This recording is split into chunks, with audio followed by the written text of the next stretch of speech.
Саламатсыздарбы, урматтуу кыргызстандыктар. Бүгүн 16 апрель 2025 жыл. Мен Айжигитов Султанбай.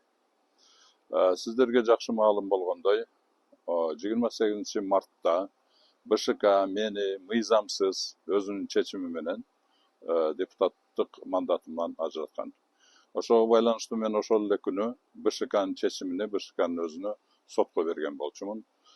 Бирок мыйзамга ылайык 8 апрелде сот териштирүүнөн менин арызым БШКнын өзүнө сотко чейинки териштирүүлөргө кайтып келген.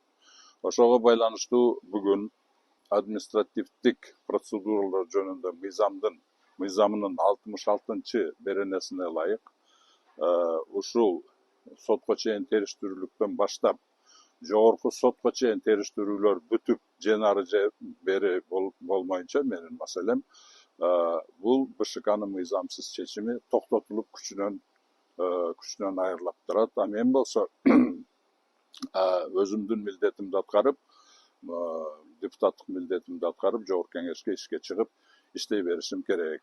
Мыйзамда ушундай жазылган, мыйзамдын талаптары ушундай. Ошого жараша 14 апрелде төраганын жогорку кеңештин төрагасы Нурланбек Тургунбек уулунун атына арызымды жазып, ушул мыйзамдын 66 беренесине тирелип, ошондо мен мага тоскоолдук кылбоосуну жөнүндө мен кат жазып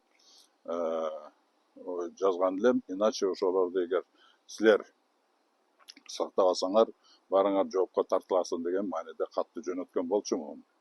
Азыр эми азыр келип бүгүн ошол каттын негизинде мен киргенге аракет кыламын.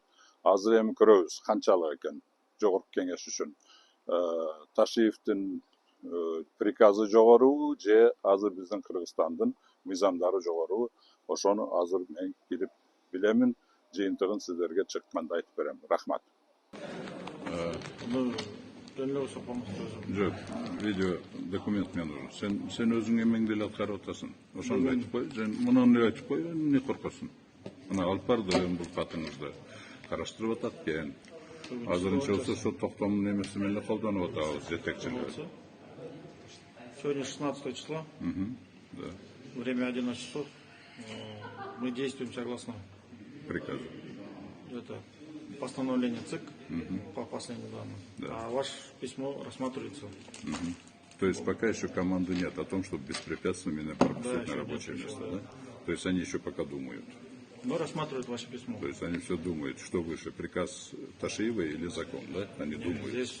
Это по закону конкретно сказано, что они беспрепятственно. При чем здесь? Нет, беспрепятственно, здесь в соответствии с законом я сослался. 66 статья здесь руководитель аппарата мне команду дал. Команду дал, да, не пускать. Ну, окей, все, вот это, спасибо. Саламатсыздарбы, урматтуу кыргызстандыктар. Мен азыр жогорку кеңешке кирип, дагы өзүмдүн жумуш жайыма өткөнгө аракет кылдым. Өзүмдүн төрагага жазган катымдын негизинде, жанагы алдында айткандай. Бирок охрананын жетекчиси түшүп, эмне болду дегенде жана катты көргөзүп, жогорку кеңештин аппараттын жетекчиси Алимбаевка алып барып, ошону көргөзүп, мага жообун алып бергиле. Мага бул силер менин катым боюнча булар мени тоскоолдуксуз менин жумуш жайыма өткөрүш керек. Мыйзам боюнча ошону аткарыш керек деген ошондой мен просьбам менен тиги жетекчиге барып келип, ал киши айтты, эч кандай биз чечим ала элекпиз, анын катын караштырып атабыз. Азырынча уруксат жок киргенге деп ошентип жооп берип коюптур. Эми бул жерде эмне деп айтсак болот? Булар мени ойлонбой эле эмнесин ойлонот? Бул жерде мен жанагы административдик процедуралар жөнүндө мыйзамдын 66 беренесинин негизинде булар мени беспрепятственно жумуш жайыма өткөрүш керек эле. Булар ойлонбой туруп эле мыйзамды аткарыш керек эле. Ойлонгон эмнеде? Мен айттым, силер эмнени ойлонуп атат экен? Ташиевдин эмеси жогорубу же приказ жогору же мыйзам жогору деген ошол жөнүндө ойлонуп атабы деген мен суроону бердим. Азыр эми мындай да, урматтуу кыргызстандыктар, бул азыр менин мандатым деле маанилүү болбой калды. Маанилүүсү эмне? Ушул узурпацияланган жогорку кеңеш бүгүнкү күндө ушунчалык шартка чейин келип узурпаланган жогорку кеңеш бүгүнкү күндө элдин кызыкчылыгы үчүн мыйзамдарды чыгара алабы ушулар? Элдин кызыкчылыгы үчүн мыйзамдарды талкуулай алабы? Ушундай эмелер. Өзүнүн элдердин укугун коргой алабы деген суроо пайда болуп